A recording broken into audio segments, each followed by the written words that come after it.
the colonial settlement of Haven's Edge clung to the surface of Nexon 7 like a desperate barnacle on a ship's hull, all gleaming energy barriers and prefabricated optimism. 3 different species had declared the planet perfectly habitable in their respective reports to the Galactic Colonial Commission, which naturally meant it was trying to kill everything that drew breath within a 50-kilometre radius. The Vrexians had contributed their usual flair for understatement by describing the local fauna as moderately challenging, while the Mollusk Collective had filed their assessment under character-building opportunities. The crystalline helix had been characteristically blunt, noting simply that survival rates exceed 30% during daylight hours. What none of these species had bothered to mention in their glowing endorsements was that Nexon 7 transformed into a nightmare buffet the moment the twin suns dipped below the horizon. The planet's nocturnal ecosystem had apparently spent millions of years perfecting the art of making other creatures regret their life choices, and the local predators treated the settlement's perimeter like an all-you-can-eat restaurant with a strict dress code. No energy shields, no survival. Which made it all the more interesting that Olivia Chen Nakamura was currently hauling her gear past the settlement's safety barriers, with all the concern of someone moving to a slightly inconvenient suburb. The transport captain had tried to warn her, of course. Captain Briggs, a 7-foot Vrexian with scales that shifted colour based on his stress levels, had cycled through roughly half the visible spectrum when she'd announced her intention to camp outside. His translator implant had nearly overheated trying to convey the appropriate amount of horror in his voice. The human female must reconsider, he'd rumbled, his scales now a particularly alarming shade of orange. The Night Hunters of Nexon 7 do not discriminate based on species origin or personal conviction. They consume all who venture beyond the barriers after dark. Olivia had responded by shouldering her pack and adjusting the straps with the methodical precision of someone who'd done this 1,000 times before. "Thanks for the heads up, Captain. I'll keep that in mind." The mollusk administrator at the checkpoint had been even less subtle. Administrator Galax had expanded his bladder sacs to their full intimidating diameter and waggled his tentacles in what his species considered a gesture of extreme concern. The universal translator had rendered his warning as a series of increasingly frantic beeps that roughly translated to, "Squishy human thing will become protein paste within standard time unit of darkness onset." "Noted," Olivia had replied, signing her liability waiver with a flourish that suggested she was volunteering for a pleasant camping trip rather than what the locals considered elaborate suicide. But it was the crystalline helix scientist who had provided the most colourful warning. Entity Prime Geometric Harmony had materialised beside her in a shower of prismatic light, its faceted forms cycling through configurations that hurt to look at directly. When it spoke, the words arrived in her mind like cut glass wrapped in silk. "Human designation Olivia. Statistical analysis indicates your proposed course of action will result in biological termination with probability exceeding 97.4%. The nocturnal predators of this world have evolved specifically to circumvent standard defensive measures. They phase through barriers, dissolve protective equipment, and hunt in coordinated packs that demonstrate tactical intelligence approaching that of a small military unit." "Appreciate the math," Olivia had said, testing the weight distribution of her pack. "But I've got a schedule to keep." Now, 3 hours before sunset, she was methodically setting up what appeared to be the most underwhelming campsite in galactic history. Her tent was standard issue human military surplus, the kind that looked like it had survived at least 2 minor wars and possibly a meteor strike. Her equipment consisted of basic survival gear that wouldn't have impressed a scout troop, let alone deterred nightmares that had evolved specifically to eat overconfident colonists. but it was her perimeter preparations that had drawn the most attention from the settlement's observers. Word had spread quickly that the new human was actually going through with her insane plan, and now half the colony had found excuses to position themselves where they could watch the evening's entertainment unfold. The Vrexian traders had set up what they claimed was a routine inventory assessment at the settlement's edge, their colour-changing scales providing a real-time emotional barometer for anyone who cared to watch. The mollusk administrators had declared an emergency observation protocol that coincidentally required them to monitor the outer perimeter from their climate-controlled observation pods. Even the normally aloof helix entities had begun manifesting in greater numbers, their crystalline forms creating tiny light shows as they calculated and recalculated probability matrices. What they were all watching was Olivia Chen Nakamura, former Earth Wildlife Management Specialist, current salvage engineer, and apparently part-time lunatic, as she arranged what looked like the galaxy's most pathetic collection of primitive traps around her campsite. There were simple pit traps that a child could spot from orbit, crude snares made from salvaged cable that wouldn't catch a particularly slow insect, pressure plates connected to devices that might charitably be called deterrents if one was feeling generous about their potential effectiveness. The entire setup looked like something a first-year academy student might cobble together for a basic survival exam.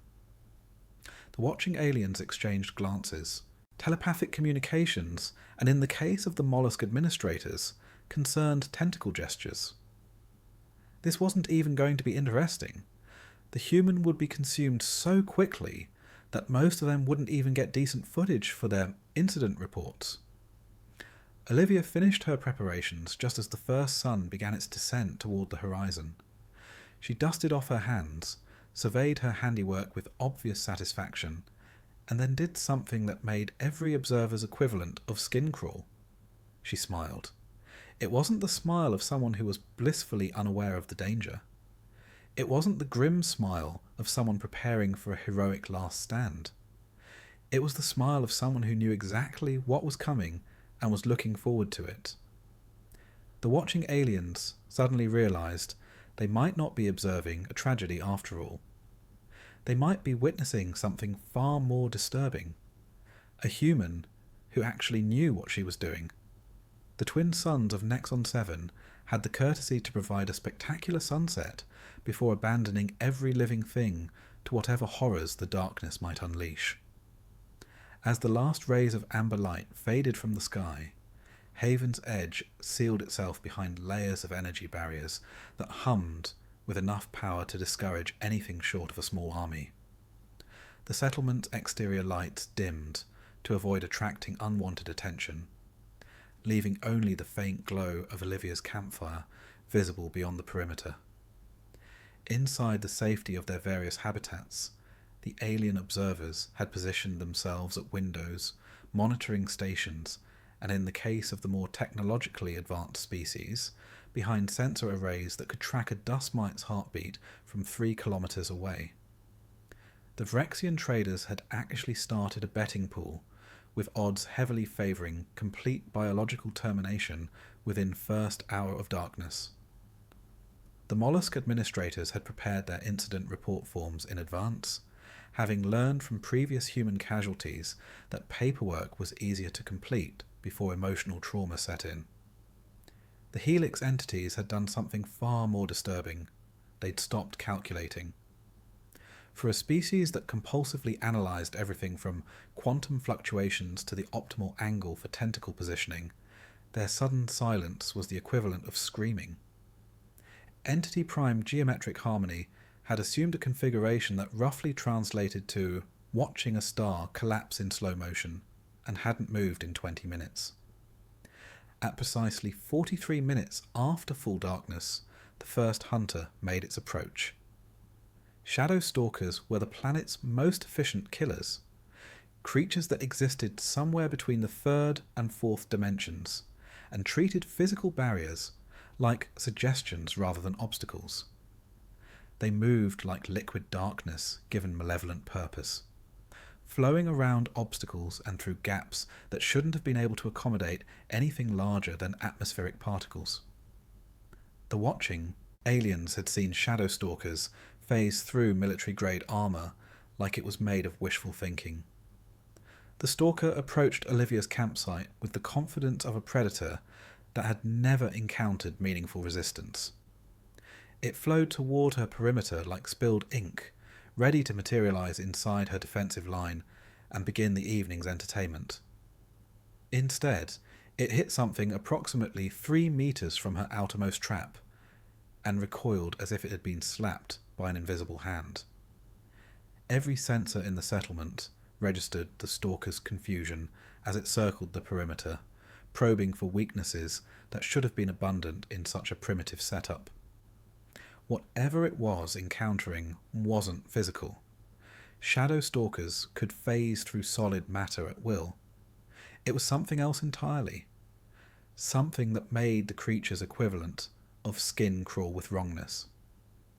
After 15 minutes of increasingly frantic circling, the shadow stalker retreated into the darkness, its hunting instincts overruled by something that felt uncomfortably like prey behaviour. The observers exchanged glances, sensor readings, and in the case of one particularly nervous mollusk administrator, a small amount of bodily fluid. That had never happened before. The second wave arrived an hour later. Acid spitters, insectoid nightmares the size of small aircraft that dissolved their prey from the outside in. They approached in a coordinated swarm, their targeting systems locked onto the heat signature of Olivia's campfire. These creatures were too large and aggressive to be deterred by whatever had confused the Shadow Stalker. They made it exactly 4 meters closer before the entire swarm suddenly broke formation and fled, chittering in frequencies that roughly translated to "oh hell no" in 17 different languages. Administrator Gellux expanded his observation bladders to maximum diameter and trained every available sensor on Olivia's campsite.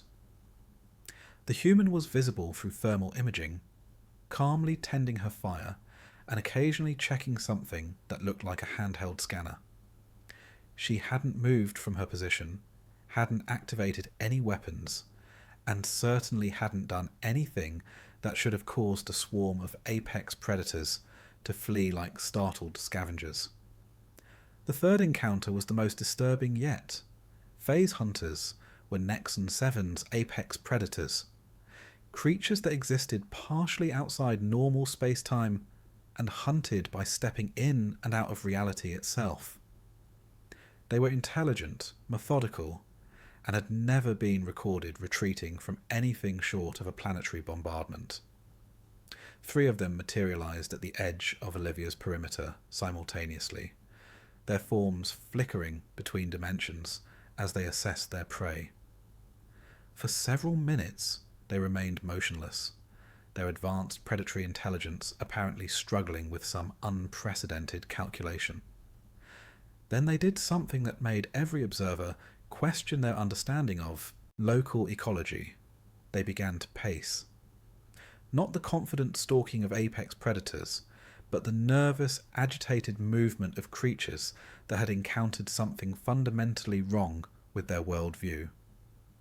After 20 minutes of pacing, the phase hunters simply vanished, stepping sideways out of reality with what could only be described as haste. Inside the settlement, the betting pool had collapsed, not because someone had won, but because the fundamental assumptions underlying the wagers had been proven spectacularly incorrect. Rexian scales were cycling through colours that didn't have names in most languages. Mollusk administrators were retracting into their shells with soft whimpering sounds, and the helix entities had begun manifesting in geometric configurations that roughly translated to "does not compute."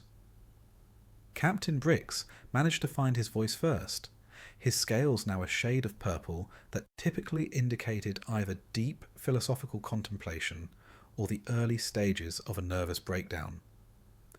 "What is the human doing out there?" Entity Prime Geometric Harmony materialized beside him in a shower of bewildered light. Sensors indicate no energy weapons, no defensive barriers, no technology capable of deterring the encountered predator species. Yet behavioural analysis confirms that all approaching entities are experiencing significant psychological distress. Psychological distress? Administrator Gellux had emerged from his shell just far enough to operate his communication implant. These are killing machines that evolved specifically to hunt and consume other species. They don't experience psychological distress. Through her thermal scanner, they could see Olivia checking her equipment one final time before settling down beside her fire with what appeared to be a cup of tea. She pulled out a datapad and began reading, occasionally glancing up at the darkness beyond her perimeter with the casual interest of someone watching clouds drift by. The watching aliens realized they were witnessing something unprecedented in their collective experience. A human had turned the planet's most dangerous predators into the ones being hunted. Without firing a shot, activating a shield, or even standing up from her campfire, she had transformed the night hunters of Nexon 7 into nervous, confused creatures that fled rather than face whatever wrongness surrounded her campsite. The most disturbing part wasn't that she had survived the first few hours of darkness. It was that she was clearly enjoying herself, humming softly as she read her datapad and occasionally adding fuel to her fire. She wasn't just surviving Nexon 7's legendary night terrors. She was having a pleasant evening despite them. Dawn broke over Nexon 7 with the kind of brilliant clarity that made the previous night's events seem like a collective fever dream. The twin suns painted the landscape in shades of amber and gold, revealing Olivia Chen Nakamura sitting beside the smouldering remains of her campfire, sipping what appeared to be coffee, and checking messages on her datapad with the satisfied air of someone who'd enjoyed an excellent night's sleep.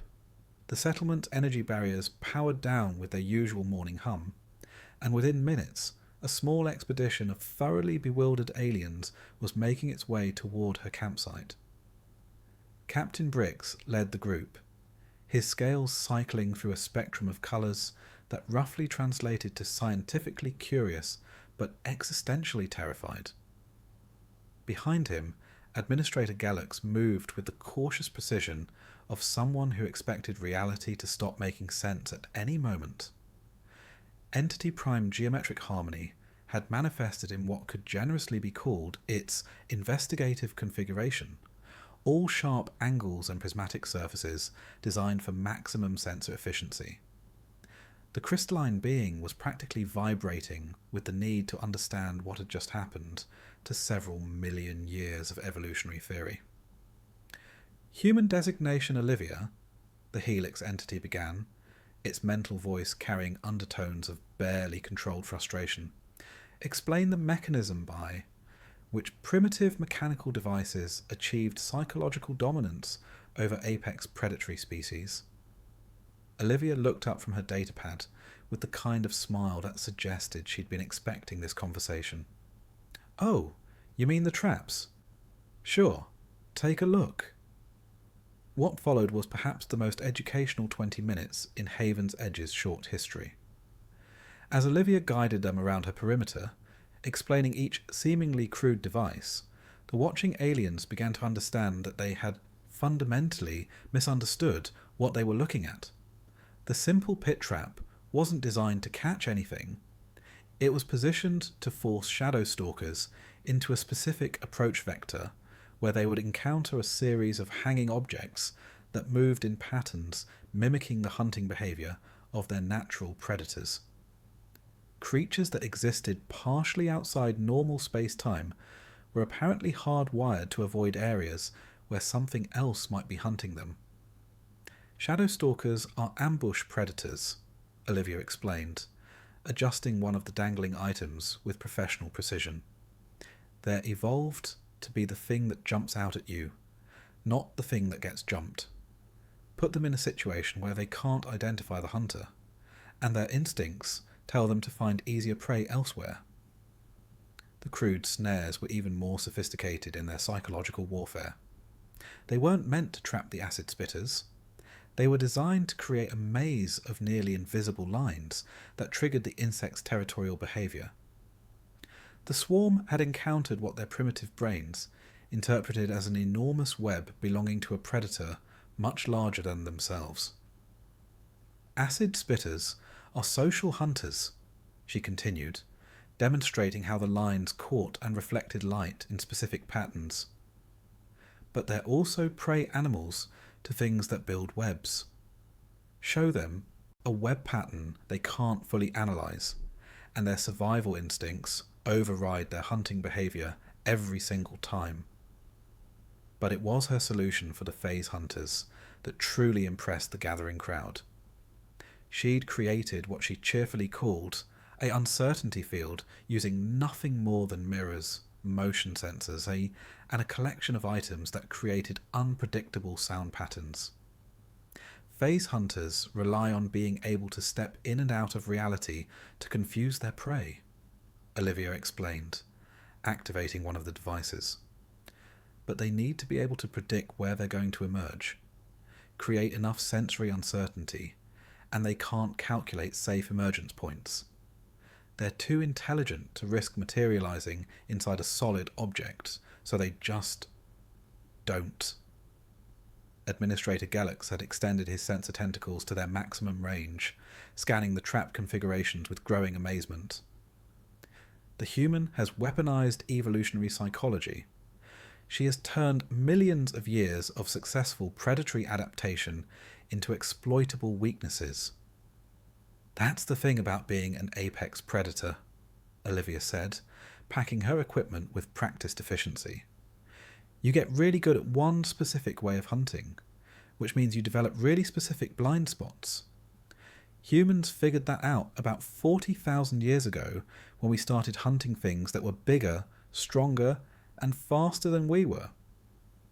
Captain Brix's scales had settled into a steady shade of deep blue that indicated profound respect mixed with healthy fear. Your species became apex predators by understanding the psychology of other apex predators. Well, that and persistence hunting, tool use, and really good pattern recognition, Olivia replied. But yeah, mostly we got good at figuring out what scares the things that scare everything else. Turns out, everything's afraid of something. You just need to know what to look for. Entity Prime Geometric Harmony cycled through several configurations before settling on something that resembled a geometric flower. This explains the statistical anomaly.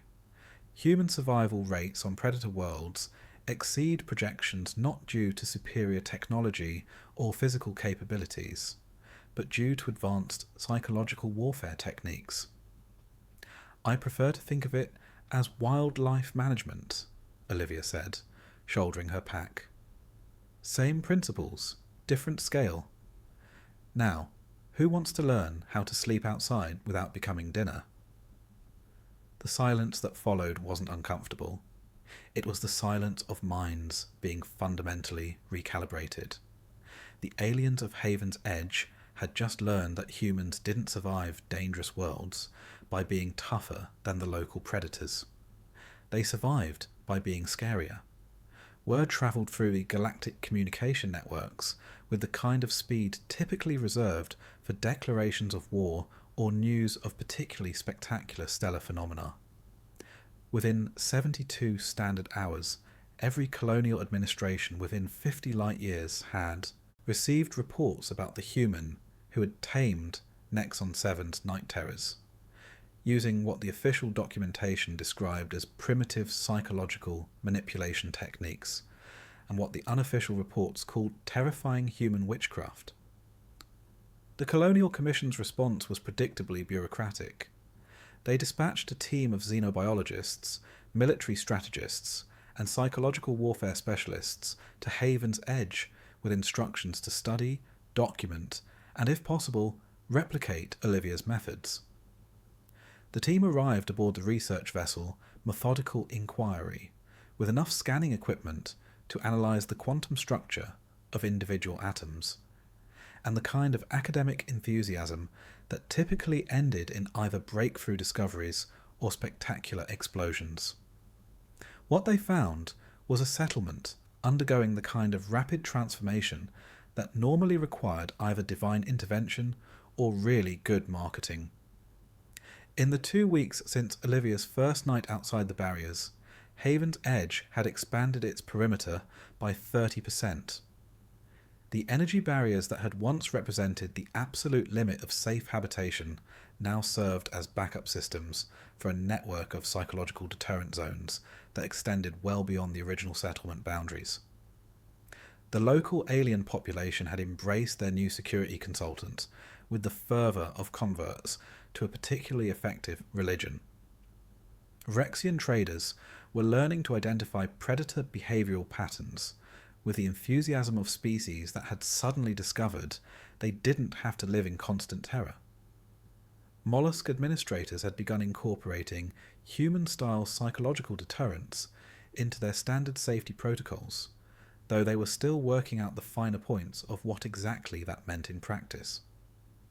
The crystalline helix had gone even further, establishing what they called a human psychological warfare study group that met twice weekly to analyse Earth's evolutionary history and discuss the implications of a species that had weaponised empathy. Entity prime geometric harmony had assumed permanent residence in a configuration specifically designed for anthropological research, which made it look like a prismatic flower that had been crossed with a very sophisticated computer. But it was the changes in the local ecosystem that truly impressed the visiting research team. The night hunters of Nexon 7 hadn't disappeared, they had adapted. Shadow stalkers now avoided the expanded settlement entirely, having apparently developed a species-wide phobia of areas that contained too many dangling objects. Acid spitters had modified their hunting patterns to avoid anything that resembled web structures, which had the unintended consequence of reducing their agricultural damage by 90%. Phase hunters had simply relocated to other continents, unwilling to deal with the psychological uncertainty of operating near human settlements. Dr. Wayland, the team's lead xenobiologist, had spent 3 days analysing the behavioural modifications and had concluded that Olivia had accidentally created what amounted to a controlled evolutionary pressure that was reshaping the planet's predatory hierarchy in real time. It's not just that she scared them away, he explained to his increasingly bewildered colleagues. She's fundamentally altered their risk assessment protocols. They're becoming more cautious, more selective, more civilised. Captain Brix, whose scales had permanently settled into a shade of deep blue that indicated profound philosophical contentment, had taken to conducting tours for visiting researchers. The human has taught us that survival is not about building stronger barriers, he would explain, gesturing toward the expanded settlement with obvious pride. It is about understanding what lies beyond the barriers and making it prefer to be elsewhere. The transformation hadn't stopped at the settlement's borders. Other colonies throughout the sector had begun requesting Olivia's consultation services, offering everything from standard consulting fees to percentage shares in mining operations. The colonial administration of Kepler 442b had actually offered her a position as Director of Indigenous Relations, which seemed optimistic considering their indigenous species were 12-foot crystalline spiders with a documented preference for consuming visiting diplomats. Olivia had declined most of the offers, though she had agreed to develop training protocols for the Colonial Commission's Frontier Survival Division. Her curriculum, which she'd titled Applied Interspecies Psychology for Fun and Profit, was already being integrated into the standard colonial preparation program. Early reports suggested that colonies using her techniques were experiencing survival rates that defied statistical probability. The research team's final report, filed after 6 weeks of intensive study, contained conclusions that would reshape humanity's role in galactic colonization efforts. Humans, it turned out, possessed what the report termed intuitive psychological warfare capabilities that made them uniquely suited for frontier environments. Where other species relied on technology or superior physical capabilities, humans instinctively understood and exploited the behavioural patterns of potential threats. But perhaps the most significant change was in how the other species viewed humanity itself. The Galactic Colonial Commission had reclassified humans from useful generalists with acceptable survival rates to apex psychological predators with extensive consultation potential. Insurance rates for human-led expeditions had dropped by 40%, while premium rates for human security consultants had increased by roughly the same amount. 6 months after her first night outside Haven's Edge's barriers, Olivia Chen Nakamura found herself in the unique position of being simultaneously the most requested security consultant in 3 sectors and the being that most alien species were slightly afraid to be alone with. Not because she was physically threatening, she still looked like a middle-aged human with a preference for practical clothing and decent coffee, but because she represented something far more unsettling: the possibility that humans understood alien psychology better than aliens understood themselves. The night hunters of Nexon 7 still roamed the darkness beyond the settlements, but they did so with a newfound respect for the creatures that built fires and slept peacefully under open skies. They had learned, through millions of years of evolutionary wisdom, that some prey was better left alone. The aliens who had once warned Olivia about sleeping outside now paid her to teach them how to do exactly that. The predators were still dangerous, the nights were still dark, and Nexon 7 remained a world where survival required more than wishful thinking and good intentions. The only difference was that now, when the darkness fell, it was the monsters who were afraid of what might be watching them from beyond the firelight,